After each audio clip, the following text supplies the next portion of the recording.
प्रिय विद्यार्थियों, आज हम ये पार्ट थर्ड के प्रथम प्रश्न पत्र के अंतर्गत बीए पार्ट थर्ड के प्रश्न पत्र फर्स्ट के अंतर्गत जयशंकर प्रसाद द्वारा रचित कविता आंसू से लिए गए कुछ पदांशों पर चर्चा करेंगे।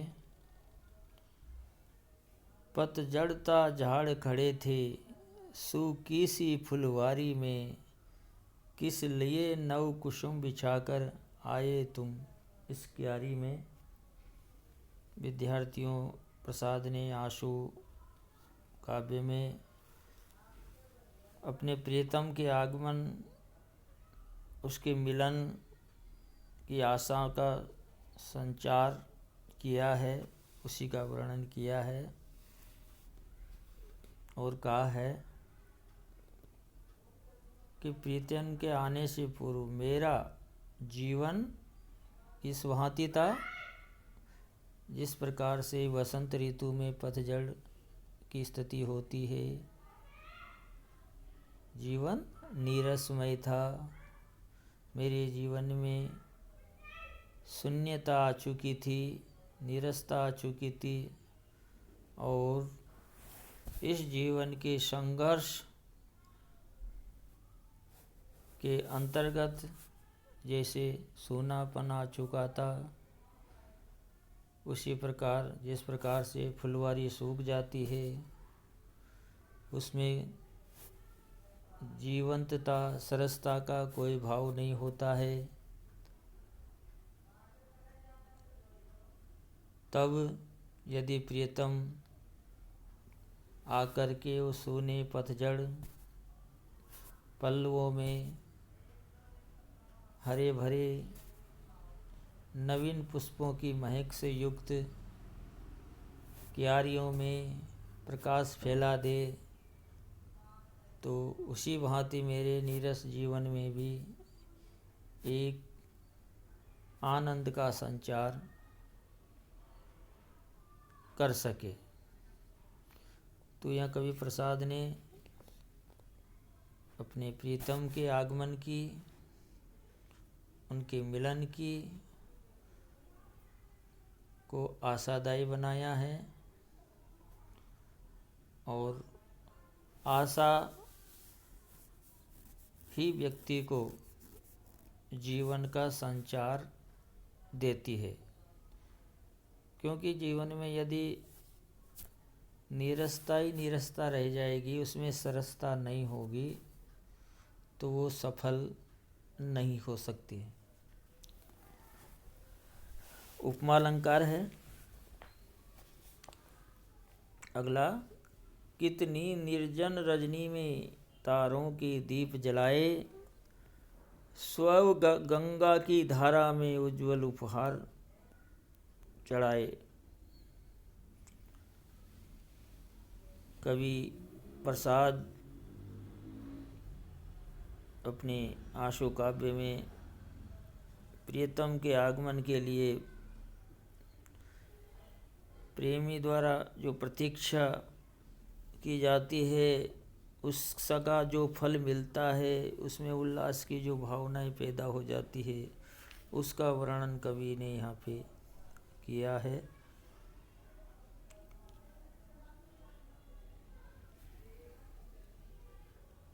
और अपनी पीड़ा को व्यक्त करते हुए कहते हैं कि आपकी इस पीड़ा में मैंने आपके मार्ग को देखते देखते, अवलोकन करते करते असंख्य हजारों करोड़ों दीपक जलाए और आकाश गंगा की धारा में चमचमाते हुए आपके प्रति समर्पित किए,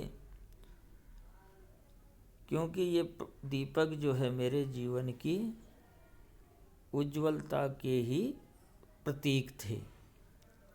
आगे कवि कहता है, शशि मुख पर घूंघट डाले अंचल में दीप छिपाए, जीवन की गोधुली में कौतूहल से तुम आए। जिस प्रकार चंद्रमुखी नारी अपने आंचल की ओट में सायंकाल होते ही दीपक जलाकर प्रकाश का संचार करती है, उसी प्रकार मेरे जीवन में जो निराशा के भाव को हटा कर के मेरे जीवन में जो अंधकार फैला हुआ था, उसे आशा का दीप जला कर के मेरे जीवन को प्रकाशित कर दिया। इस तरह आपके आगमन से मेरा जीवन सफल हो गया। तो यह प्रसाद कहते हैं कि प्रियतम के आगमन से व्यक्ति के जीवन में जो निराशा का जो भाव है, उसमें आनंद का संचार दिखाई देता है। मैं अपलक इन नयनों से देखा करता उस छवि को, प्रतिभा डाली भर लाता कर देता दान सुकवि को। जयशंकर प्रसाद उसी को आधार बना करके जो पहला मिलन, उसके मिलन के अंतर्गत जो अनुभूतियों का संचार होता है, आनंद की अनुभूति का, उसका चित्रण किया गया है।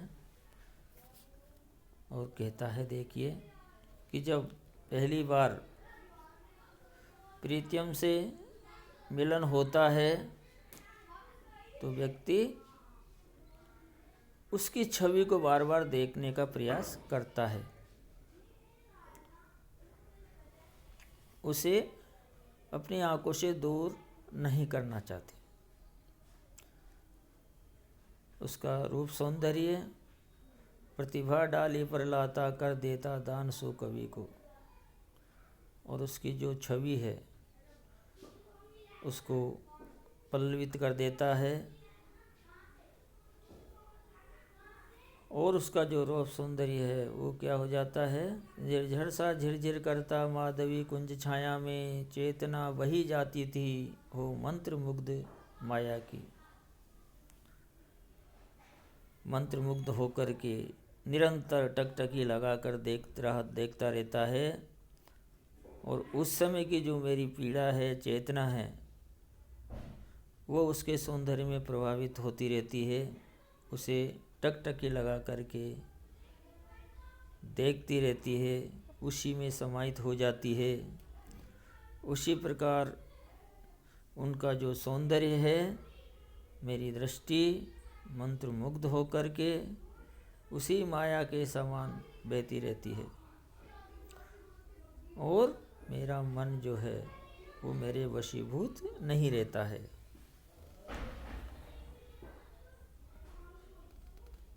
इसमें कवि प्रसाद कहते हैं कि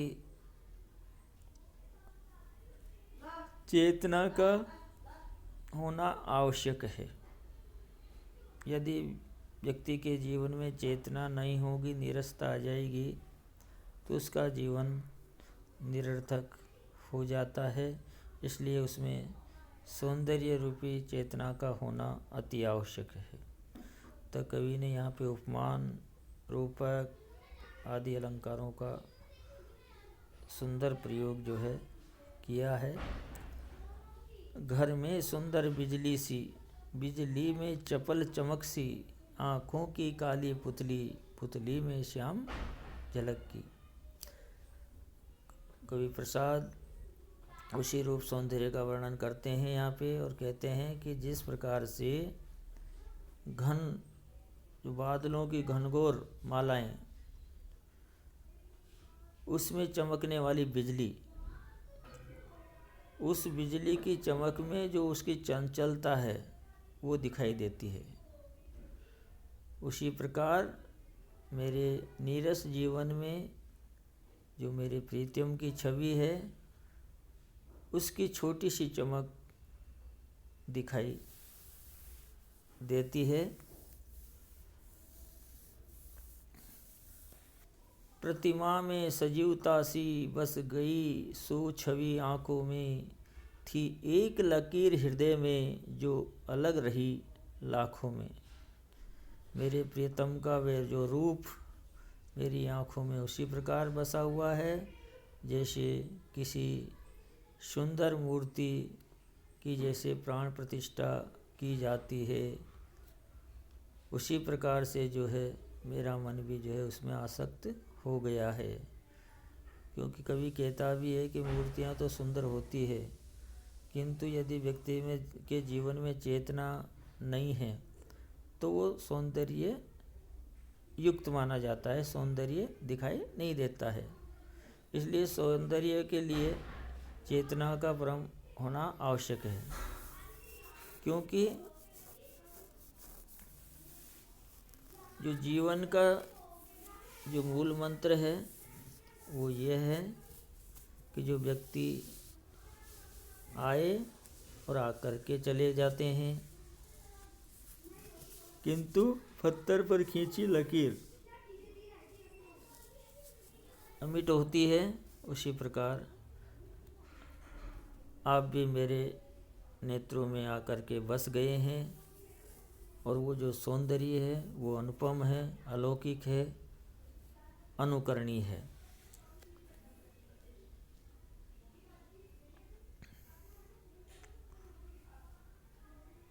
विद्यार्थियों, आज हम इतना ही।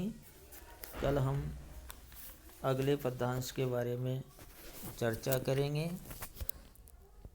नमस्कार।